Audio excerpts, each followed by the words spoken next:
ہدایت ہے، سرچشمہ باب رحمت ہے، اور ایک دلیل ہے صراط مستقیم کی، ہماری زندگی سنوارنے کی۔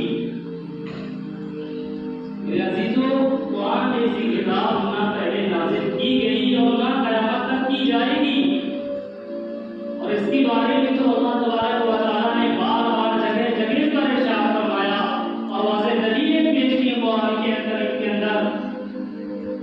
اس سے پہلے بے شمار صحیفے نازل کیے گئے، بے شمار کتابیں نازل کی گئیں، مگر کسی کے بھی بارے میں اللہ رب العزت نے یہ نہیں کہا کہ میں اس صحیفے کی حفاظت کی ذمہ داری لیتا ہوں۔